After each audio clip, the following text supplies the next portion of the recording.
Good evening and welcome to this evening's Gedling Borough Council Planning Committee.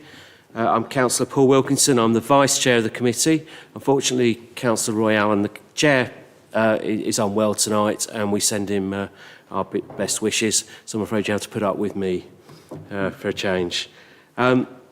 Just to remind you that this meeting is being live streamed on the Council's YouTube channel and via the Council website. If you'd like information about how personal data is collected and used, please view our privacy notice at gedling.gov.uk/elections-privacy/. Before I introduce everybody on the top table, for the benefit of our avid viewers, I'm afraid that there is an issue with our camera tonight, which means that it's fixed in one position. So I'm afraid you will only see the backs of the heads of members. If any members wish to be seen when they make a contribution, please use the lectern. Okay, so with me this evening, far end of the table, we have Nigel Bryan, who's the development manager, Craig Miles, Principal Planning Officer, Mike Avery, who is the Head of Development and Place. We have Lawrence Sturgis and Fran Wiley from the legal team, who are solicitors, to keep us on the straight and narrow, and Kate, who is our Democratic Services Officer tonight. Right, okay, if we can move on to the agenda. Are there any absences and substitutions? Councillor Smith. Thank you, Chairman. Apologies from Councillor Greensmith, who's substituted by Councillor Martin Smith. Thank you. Obviously, we have apologies from Councillor Allen and Councillor Paling is substituting. Okay. If we can approve as a correct record the minutes of the last meeting, which was held on the 29th of November 2023, can I see somebody to move them? Thank you, Councillor Ellis, and seconded. Thank you, Councillor Wheeler. I see all those in favour. Okay, any against? And any abstentions? Presumably if you weren't there, Councillor Smith. Okay, that's approved. Planning Committee protocol, which I'm sure everybody is already familiar with. Item 3, are there any declarations of interest? No. Okay. In which case we'll move on to the first substantive item on the agenda, item 4, which is planning application 2023/0135, land northwest of Park Road, Calverton. And I believe, Nigel, you're going to be introducing this one. Thank you, Chairman. Yeah, this is an application for the approval of reserved matters made pursuant to outline approval 2018-0607, which is the erection of 132 dwellings and is, in effect, a plot substitution of a previously approved reserved matters application of 2022-0584. The layout as proposed as part of this application is the same as was approved in terms of highways and public open space. Requisite affordable housing will also be provided. Some plots will change house types, but the key change is that the number of dwellings are to become future homes, which would increase sustainability of development over and above that previously approved, with the number now having solar panels on the roof and additional insulation. The application site is outlined in red on the drawing before you. This is just an aerial view. And as you can see, this is the layout that was previously approved. They are just looking to make plot substitutions, and the affordable housing is highlighted in a mixture of the blue and red dots up to the north here. And this is just a sample of some of the house types that are proposed, and as you'll note, the main key change is that there is solar panels on the roof. And these are just some of the examples of development that has been erected on the site, on the west towards North Green end of the site. In effect, the recommendation is to approve the application as outlined on pages 32 to 35 of your agenda. Thank you, Chairman.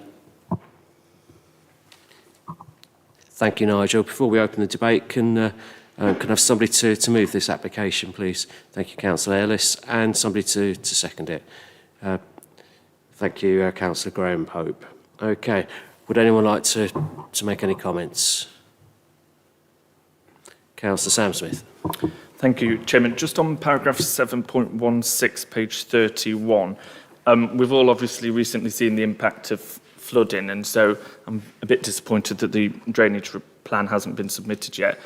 We do need to obviously see that plan, in my opinion, prior to approval, because it will outline where the floodwater would go or runoff would go.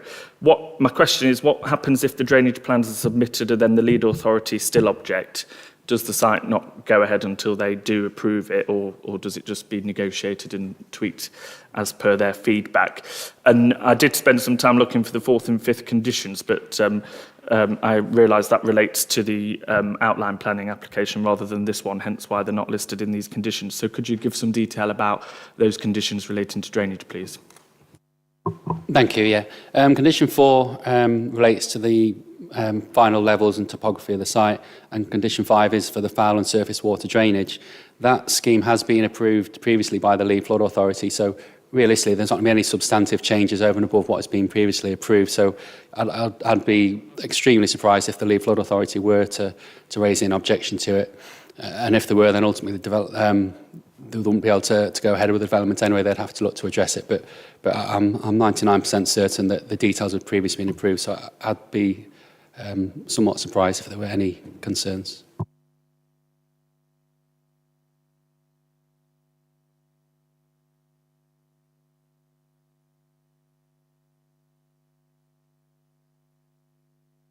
Recommendation, which appears on page 32 of your packs, which is to grant reserved matters subject to the conditions which are listed in the report. Can I see all those in favour, please?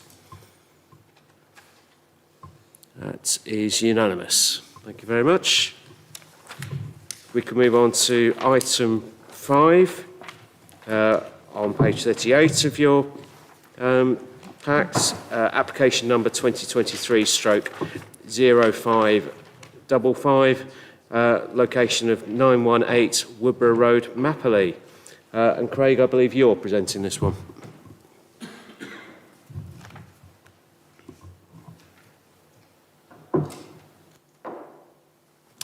Thank you, Chair. The application site comprises of a row of triple garages fronting on Bennett Road onto Bennett Road. To show a picture there. The site is located within a mixed-use area where offices, commercial, retail, residential uses all exist along Bennett Road and Woodborough Road. And it should be noted that it's directly adjacent to Mapperley Plains Local Centre. The site adjoins a two-storey building on one side and a flat roof building on the other. The flat roof building forms a rear annex of a barber shop with residential apartments on the first floor. In terms of what's being proposed, this is an outline application and permission is sought for the demolition of the single-storey triple garage and its replacement with the building containing 4 studio apartments.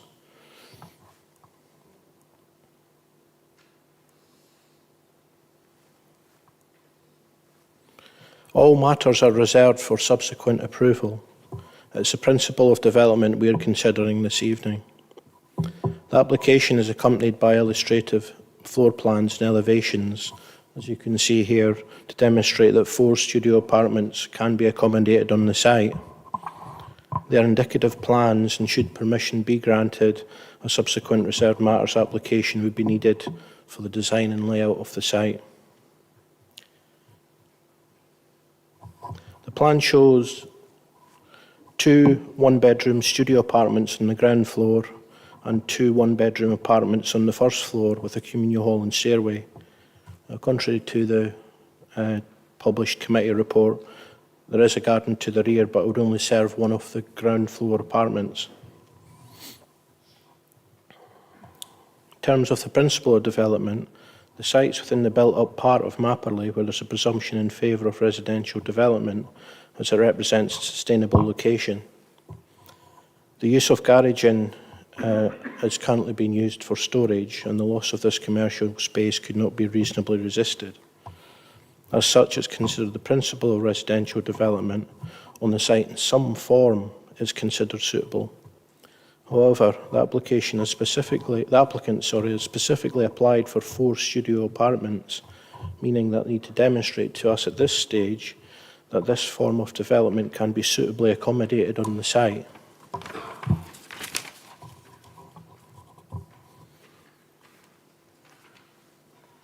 The applicant has submitted indicative drawings to demonstrate that this outline stage that some form of 2-storey development could be accommodated.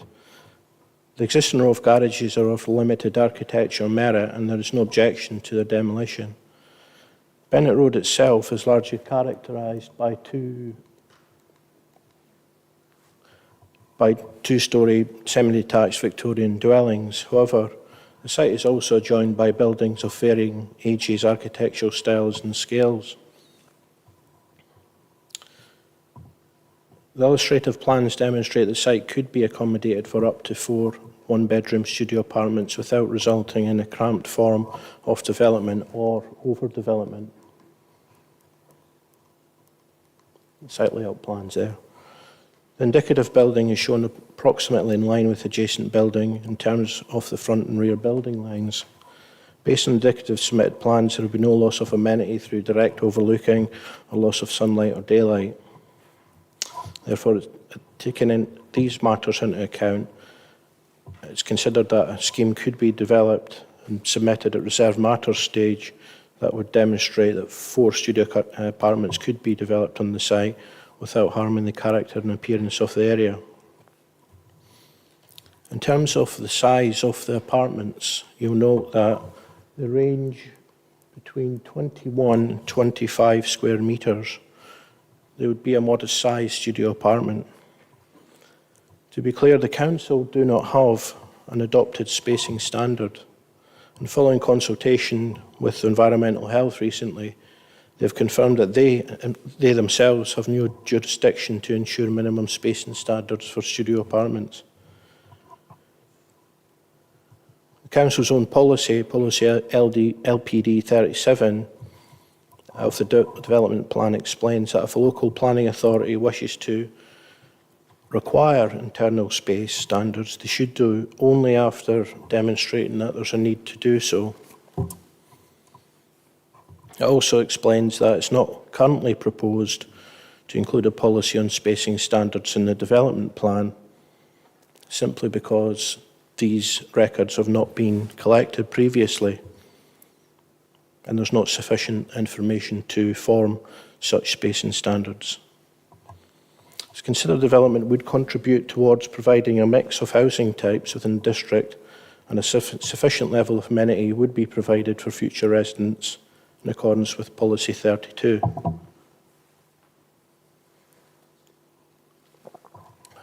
Not used to all the heat in here. The proposals, in terms of highways, the proposals would provide no off-street car parking or any identified on-street car parking space. Concerns have been raised by residents regarding the lack of parking provision. It should be acknowledged that the current building is a commercial use which generates a certain level of traffic, and it could result in some on-street parking. Furthermore, should the use be intensified above the existing storage, the traffic generated and on-street parking demand could also increase. The potential impact of the commercial use needs to be balanced with the potential impact of the proposed studio apartments. The Council has adopted supplementary planning guidance on car parking provision, and the requirement within it is 0.8 spaces per flat, or 1 space when rounded up. However, it's also stated, as we've said before, at paragraph 4.1 of 3, that there's an expectation that the car parking standards be met, but this may be reduced, especially if a site is located within or close to a central area. In this scenario, the application site is directly adjacent to Mapperley Plains Local Centre. There are 2 bus stops within 70 metres of the application site, together with local services. Given the number of studio apartments proposed, up to 4, and given the limited number of terminal space of each, it's not considered the proposal would generate significant increased parking demand for on-street car parking provision. Indeed, the Highway Authority have been consulted, and they have acknowledged that there would be some degree of inconvenience to existing residents who also have a current demand in the area. However, owing to the proposals being studio apartments and close to a local centre, they do not raise any objections to the application.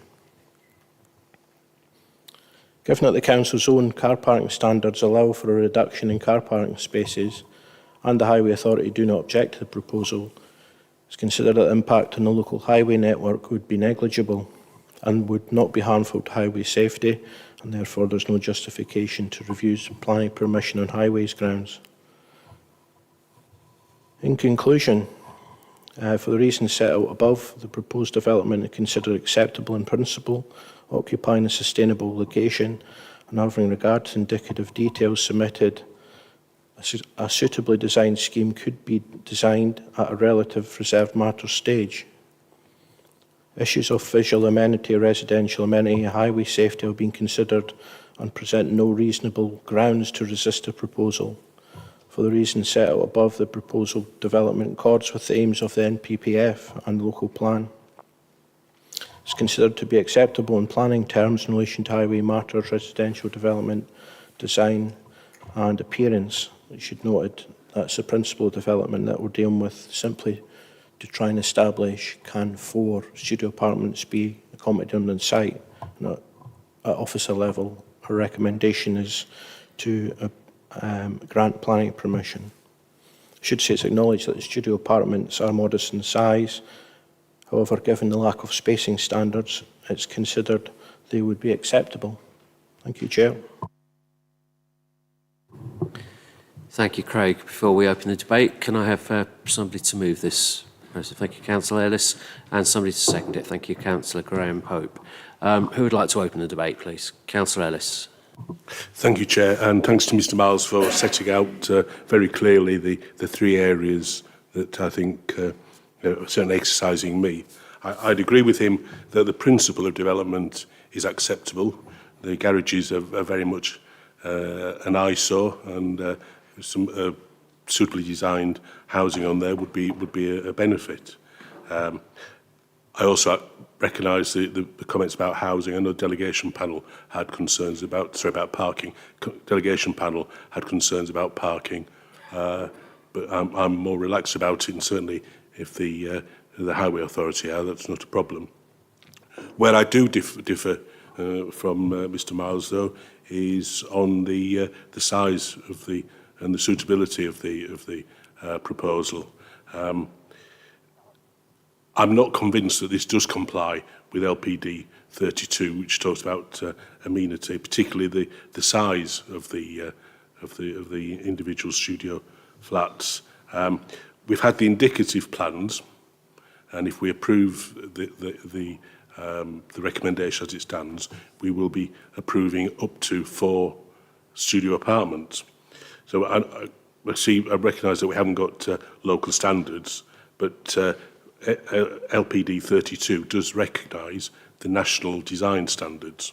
So I went back to NPPF, and the paragraph 135 talks about planning policies should ensure that developments, point F, create places that are safe, inclusive and accessible, and which promote health and well-being with a high standard of amenity for existing and future users.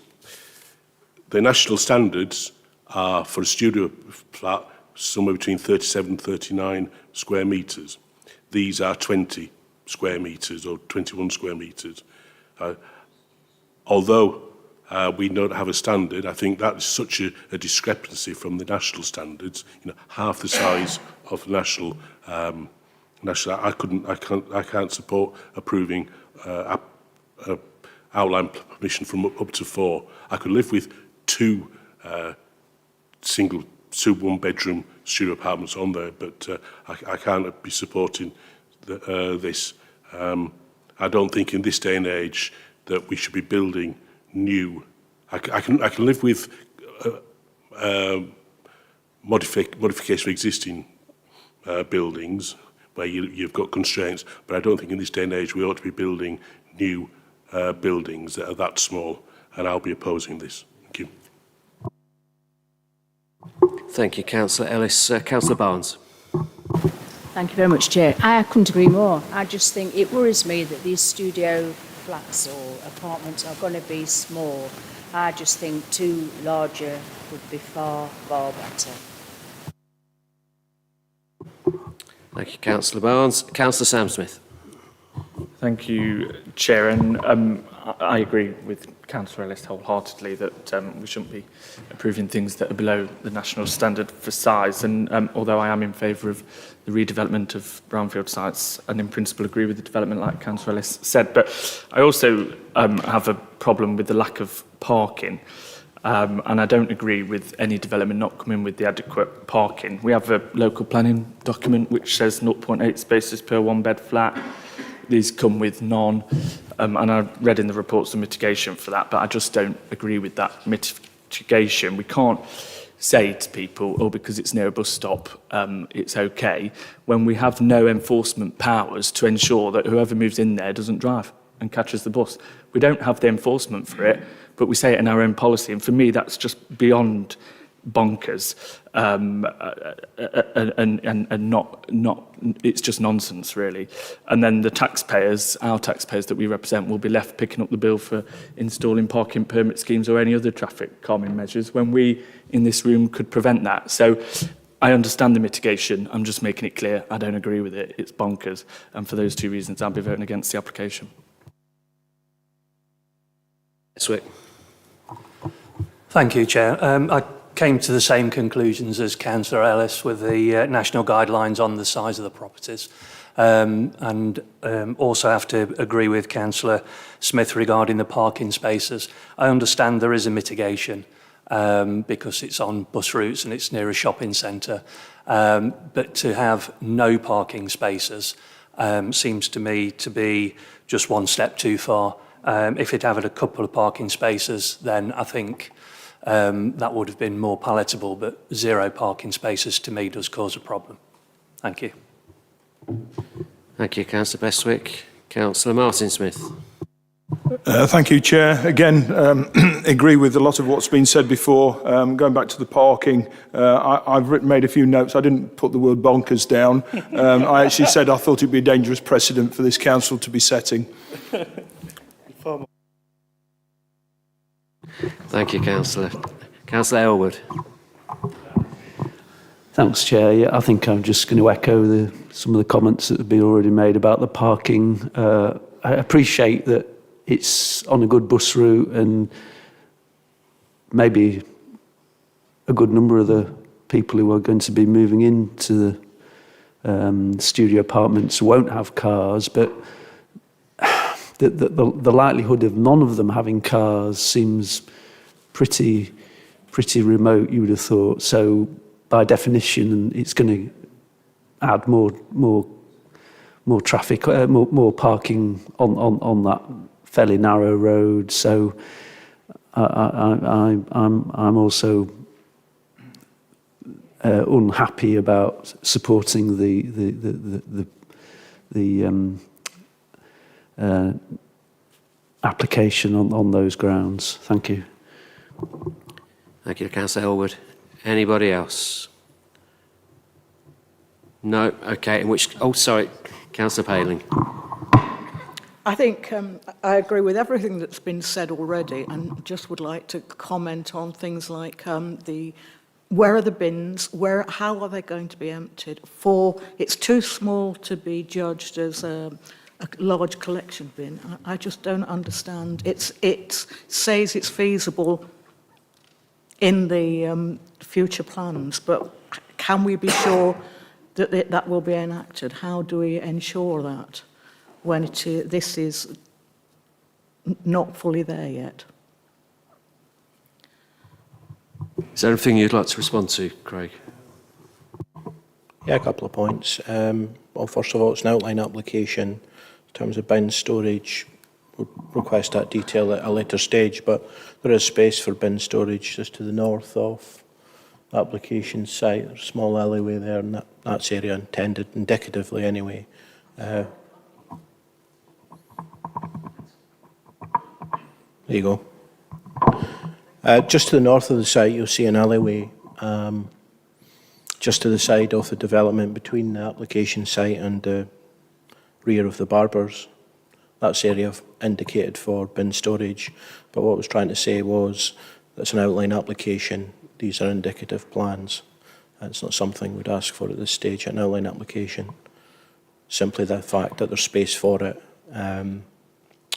would meet the test for what we're looking for at this stage.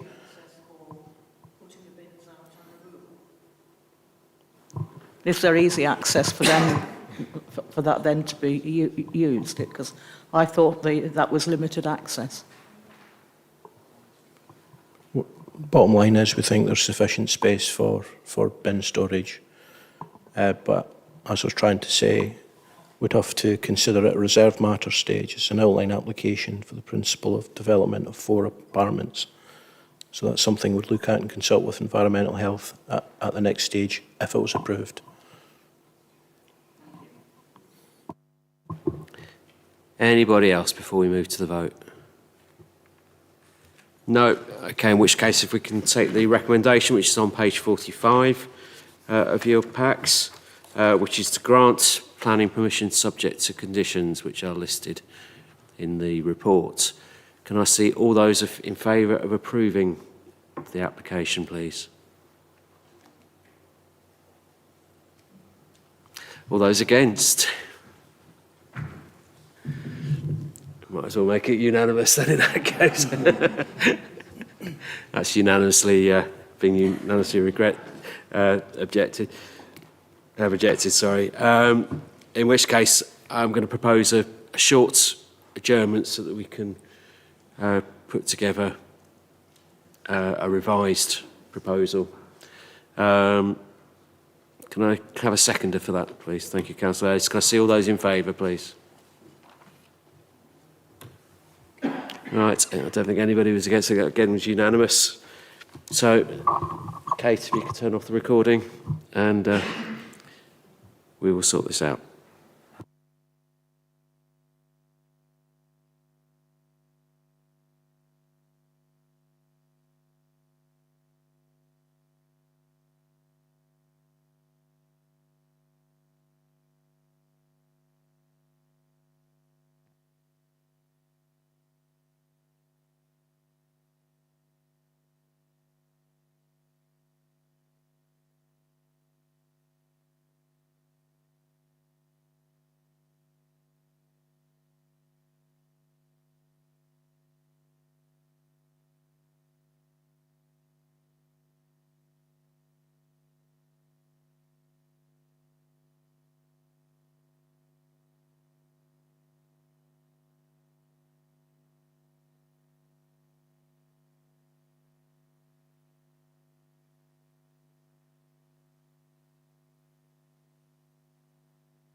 Thank you, everybody.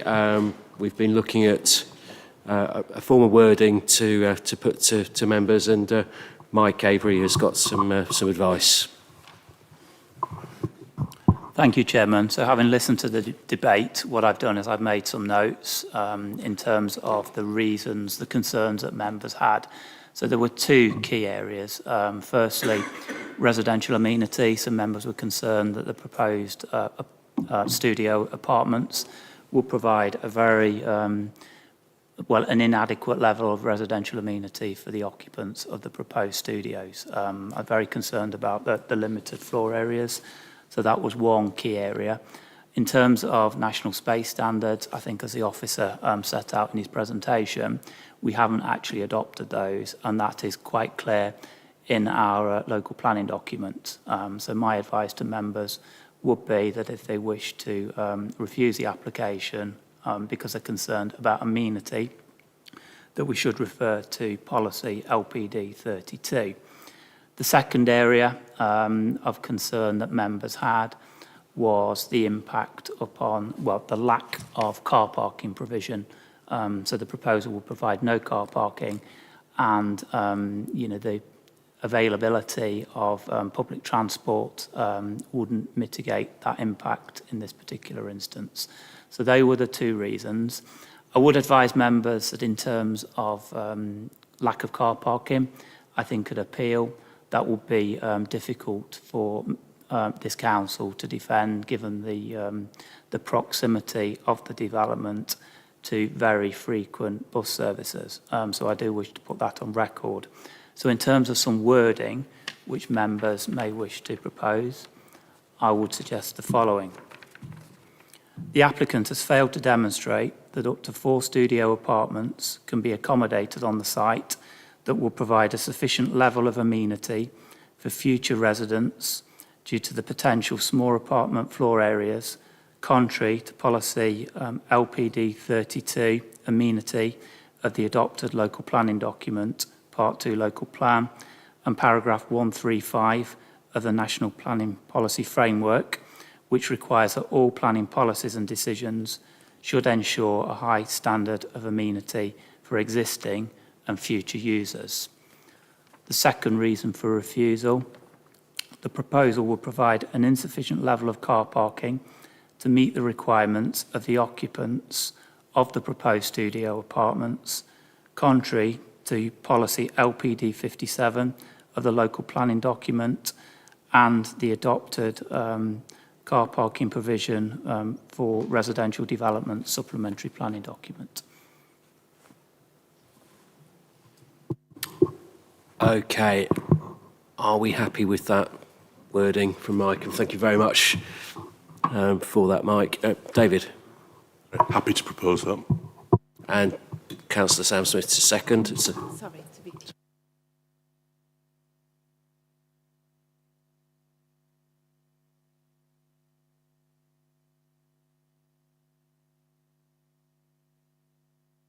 Yeah, sorry, was that?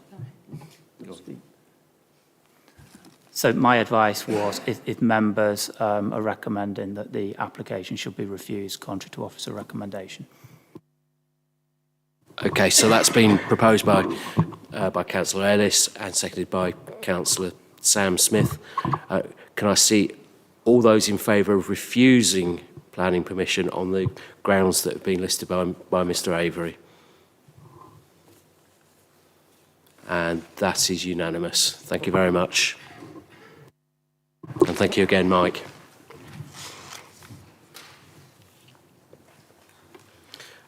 Okay, if we can move on to item 6 on the agenda, which is Planning Enforcement Reports 0105/23, Lakeside of Mansfield Road, which Nigel is going to introduce.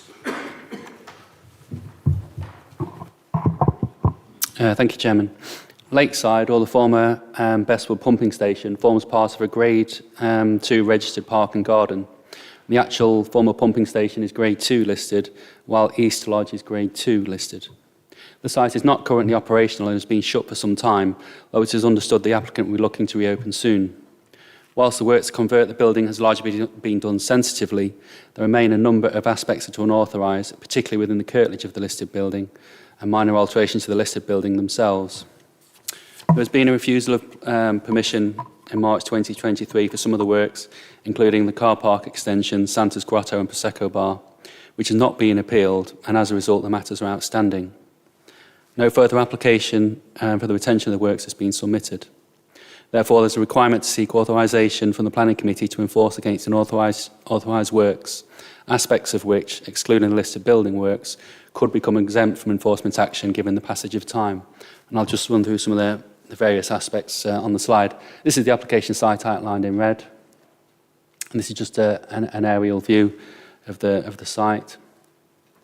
This is just clarification, is a map showing the historic park and garden in green. And for clarification, this is a plan from a previously refused permission, but in effect, the car park extension that referred to is in this location. I'll have a photo of that in a minute. And this shows the car park extension. So in effect, it's this area that has been extended without, planning permission. And then some of the other works that are covered in the report is that some various outbuildings in this location to the rear of the building. And then to the front, there's 3 buildings here that I'll show you a picture of in a minute. There's a barbecue structure type building here, a Prosecco bar, a Santa's Grotto in this location, and also a bandstand in here. And all of these do not benefit from planning permission. I'll show you these structures in a minute. There's also some works to a listed wall in this location that need to be returned to how it was, and this wall needs to be raised and then linked into that building also. This is a picture of the bandstand. This is some of the fencing that is physically attached to the wall and should be removed and detached from it. This is the Santa's Grotto that I referred to. And this is a picture of, apologies, that's the barbecue structure it's referred to in the report. And then this is the Prosecco bar that's close to it in this location here. And these are the 3 small structures that are referred to that to the face and elevation of the actual listed building. There's also these are the storage buildings to the rear of the actual pumping station or lakeside. And there's also this flue here. With some additional works, this may well be acceptable, but at the moment it's not been identified that this is the least intrusive way of venting the actual kitchen within the building. And there's also been reference to some gas lamps. Myself and other officers visited the site earlier this week, and the agents had identified that these are in situ, so they haven't been removed from the site, and it is the agent's intention to return those to their former location. However, it remains that the works are unauthorised, and given the passage of time, some of the works are getting close to being exempt from enforcement action. So we'll be looking to seek members' authorisation to enforce. But the key considerations really are the impact on the setting of the listed building, historic park and garden, also the impact on the green belt. And at the moment, the works continue to be authorised, and we're seeking members' authorisation to look to enforce it if needs be, if applications aren't forthcoming or appeals aren't submitted. But we need to look to take enforcement action if the works aren't remedied. Thank you, Chairman. Thank you, Nigel. Okay, so the recommendation is on page 65, which is that the head of development and place, in conjunction with the head of governance and customer services, be authorised to take all relevant planning enforcement action, including the service of any necessary enforcement notices and issue of proceedings through the courts, if required, to ensure the restoration of the listed buildings to their former condition, the removal of the unauthorised development, and the removal of unlawful advertisements. Can I have somebody to move that, please? Thank you, Councillor Ellis, and seconded by Councillor Catherine Pope. Would anyone like to make any comments about the recommendation before we vote on it?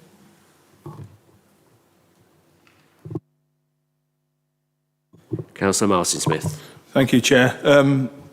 I think Nigel started off his spiel recognising that the work's been done to a very high standard. However, I think that's the bit, isn't it? It's been done without permission.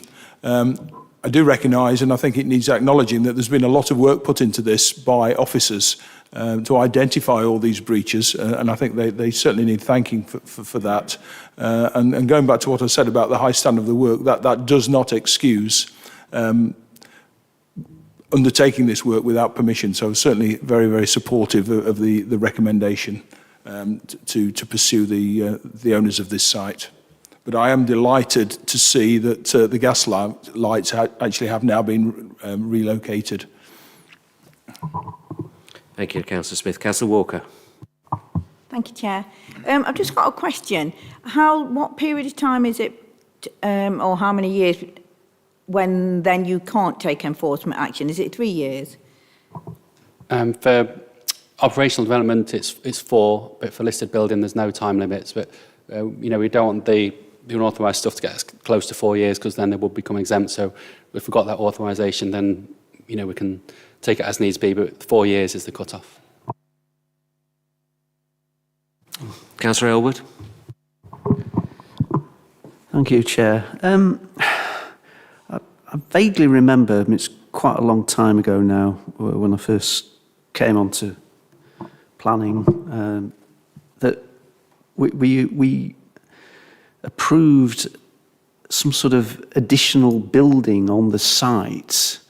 And at the time, the argument was that without this extra building, it wouldn't be, the site wouldn't be economically viable, and therefore making it viable meant the existing buildings would be preserved. And that was the argument that was used at the time. So I don't know whether that maybe mitigates some of the things that have been put into place, admittedly without planning permission, on this site now. But that argument was presented to the committee, that without this extra building, that the site was just not going to be economically viable, therefore it would fall into disrepair. But I just throw that in because that was mentioned at the time of that application. Thank you, Chair. Thank you, Councillor Elwood. I do recall the proposal. So that was a proposal for some hotel accommodation to the north of the site, and your recollection is correct. The case was made that hotel accommodation was required in order to secure the kind of longevity of the buildings and to make any business there viable. I think that's completely separate from this enforcement investigation. I think those proposals were considered through the planning process. The design and appearance of the proposed building was fully considered, and also the impact upon the listed building and the registered park and garden. That was a significant consideration. My understanding is that permission has now been expired, as it's not been implemented. So yes, we're certainly aware of that planning history, but wouldn't give that very, very limited weight in terms of the considerations detailed in the report to commence enforcement proceedings. Thank you, Mike. Anybody else? Oh, Councillor Paling and then Councillor Strong. Thank you. It's quite clear that some enforcement action is required to me, but I hope, or I'm asking really, in enforcing the action, are you able to negotiate on items, such as the recovery of the gas lamps and perhaps the venting to a different standard? Because it would be a shame that the building is left even longer to decline, because it is part of our heritage, and I would hope that we can find some way through to it becoming an operational building again. We used to enjoy its place in the community. Thank you. Thank you, Councillor Paling. Councillor Strong. Thank you, Chair. I fully support the enforcement action, which really needs doing.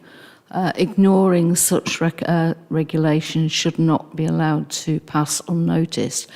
But like Councillor Paling, I am concerned about the future and whether further negotiation with the owners of the site would be possible to ensure the commercial continuation of this site.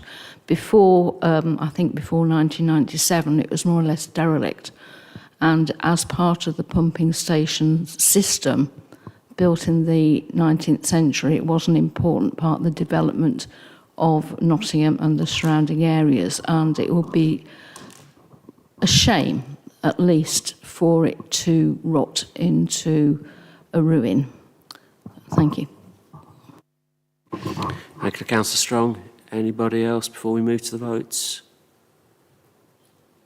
No. Okay, if we can then move to the recommendation, which I've already read out and which has been proposed and seconded on page 65. Can I see all those in favour of the enforcement action, please? And that is unanimous. Thank you. If we can move on to item 7, another enforcement report, this time for 0118/2022, 15 Woodthorpe Drive, and I believe, Nigel, that's you again. Thank you, Chairman. An application was refused permission for the retention of a fence at this site in June 2023. As the fence was considered to be out of character with the area, an appeal was submitted against the refusal and the appeal was dismissed. So in short, we'll be looking to seek members' authorisation to look to enforce against the removal of the fence that has been considered to be unacceptable by both the council and the planning inspectorate. And just for clarification, it's the fence along here, because it's primarily just because there's such a lot of the fence in the area quite low level, and its length along that road is quite prominent. So we're just looking to uphold the decision reached by the inspectorate to have that fence either removed in its entirety or reduced down to 1 metre in height. Thank you, Chairman. Thank you, Nigel. So again, the recommendation this time is on page 73.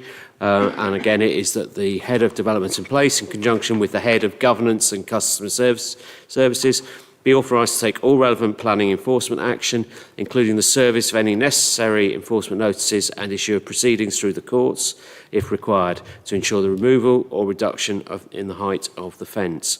Can I have somebody to move that, please? Councillor Pearson, thank you. And to second it, please. Councillor Ellis, thank you. Before we move to the vote, would anyone like to make any comment? Councillor Catherine Pope. It's only to note that I noticed the property's up for sale and I didn't know if that had any implications. Just as part of if an enforcement notice were need to be served, we'd have to just make sure that we do a land registry search to make sure we're serving on the correct person. But other than that, it wouldn't really have any bearing now. Any further comments? No. In that case, can we vote on the recommendation that I've just... Oh, is that to make a comment or serve to vote? Can I see all those in favour of the recommendation that I've read out, please? Okay. Any against? And abstentions? Thank you, Councillor. That's one abstention, but that is passed. Okay, agenda item 8 is to note, and that is an appeal decision, application 2023/0270, 15 Paddock Close, Calverton, and the appeal has been dismissed. Agenda item 9, again to note another appeal decision, application number 2023/0279, and on this occasion, so it's 45 Stoke Lane, Gedling, and on this occasion the appeal has been allowed, but I believe that costs were not awarded. Is that correct, Mike? Correct, yes. Yeah. Okay, again to note the information. Agenda item 10 is the authority monitoring report April 2022 to March 2023. And the recommendation is to note this report. It has been to Cabinet and discussed there. Are there any questions for the officers? No, I think we need to vote on this one, don't we? Yeah. Councillor Strong. Yes, I'd just like to say that we ought to congratulate ourselves, if it's relevant, because the report notices a reduction in the carbon dioxide emissions. And in the light of current situation with climate change, I think that's something to be celebrated. Thank you, Liv. Thank you, Councillor Strong. Can I have somebody to move the recommendation that the Planning Committee notes the Gedling Borough Council Authority Monitoring Report, April 22 to March 23, which is attached as Appendix A. Thank you, Councillor Wheeler, and seconded by Councillor Pearson. Thank you very much. Can I see all those in favour? I think that's unanimous. Yep. Thank you very much.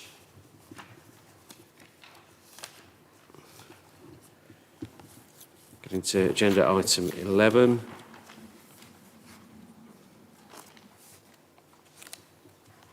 Which is future planning applications. Okay. Any comments? No. Agenda item 12 is delegation panel action reports. Any comments? No. There have been no items of other business notified to me, so with that, we close the meeting. Thank you very much for your time this evening, and thank you very much to the officers for their time as well.